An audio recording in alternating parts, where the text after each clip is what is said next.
to an Alpine-specific 7-speed 100 limited edition run of 1955 cars.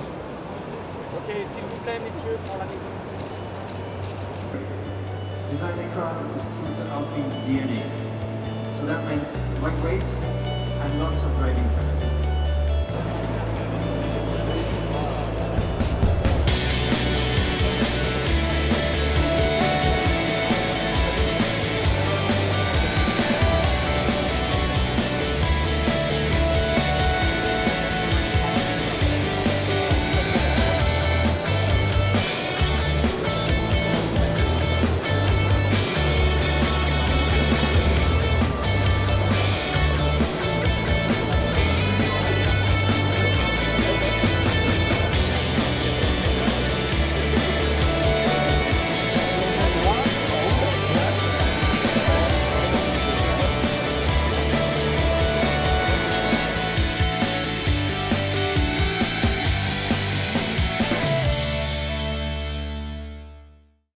Bonjour David, c'est pour Alpine Planet.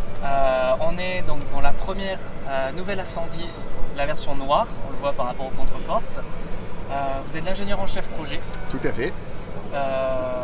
Donc aujourd'hui, ce qu'on attend beaucoup, c'est la particularité par rapport à ce fameux moteur. Qu'est-ce que vous pouvez me dire sur ce nouveau moteur qui a été développé spécialement pour cette Alpine? Bonjour, donc déjà ça fait un plaisir qu'on peut enfin parler de fameux moteur et enfin vous donner des chiffres tant attendus, etc.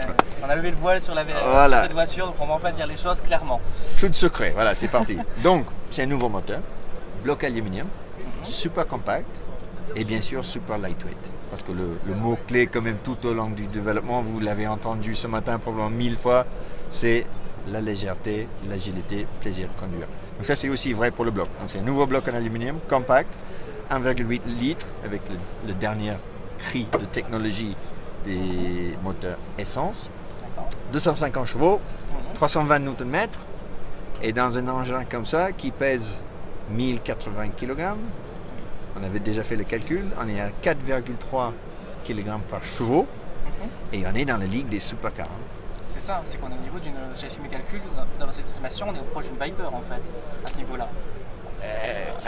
C'est intéressant le compas Viper A110, mais effectivement. 500 chevaux, mais la Viper est beaucoup plus lourde. Tout à fait, tout à fait. D'accord. Il y a le moteur, mais aussi le châssis. Tout à fait. Ce châssis a été développé spécifiquement, ce n'est pas une base piochée dans les organes existants de Renault ou de Nissan. Vous avez parlé donc de ce système de triangulation à l'avant et à l'arrière. Tout à fait. Qu'est-ce que ça va apporter à la voiture concrètement en termes de comportement? Donc le système de double triangle ou double wishbone en bon anglais, plusieurs avantages. Premier avantage, débattement relativement long pour un véhicule de sport. Donc, comme ça, on n'est pas obligé de trop tarer les ressorts. Donc, on peut avoir cette souplesse et donc l'agilité et progressivité qu'on connaît chez les Alpines.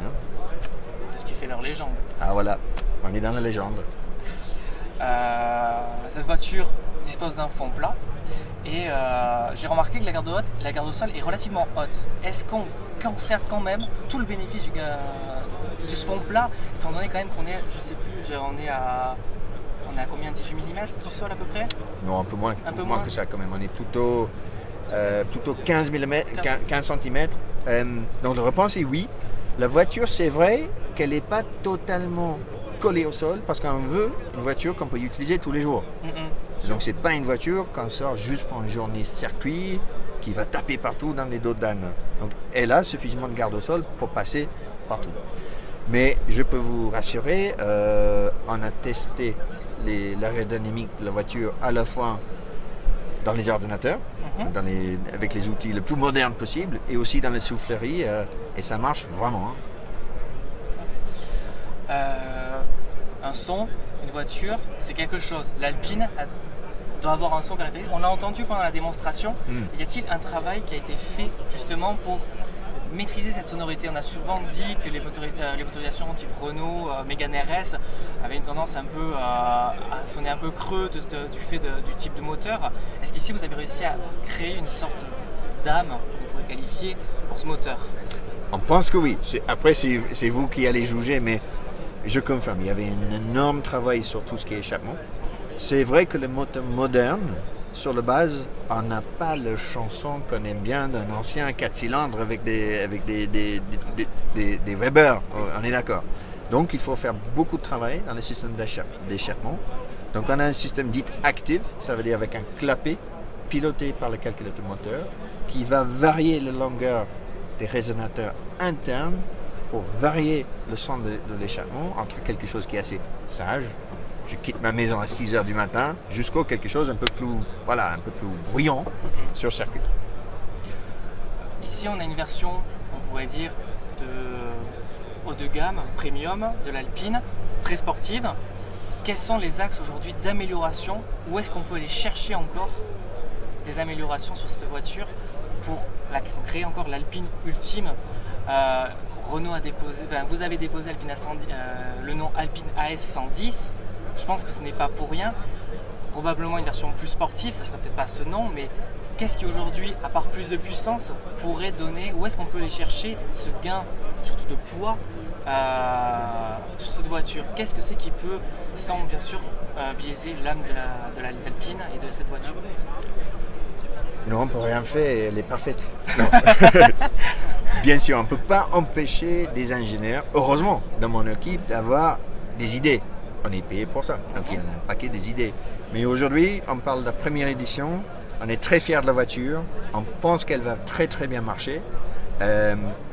Donc nous, on est très satisfaits de ça, on pense que les clients vont être très très satisfaits. Donc avant de parler de next step, il faut absolument réussir avec celui-là déjà. Comportement routier, j'y reviens. Cette voiture, elle est surtout faite pour les virages, pour la montagne. Absolument. On a beaucoup vanté sa capacité d'endurance, qui était capable vraiment de tenir tête à une Trophy, une Clio Trophy. En termes plus techniques, elle est capable d'encaisser combien de géants latéral? Géant lat.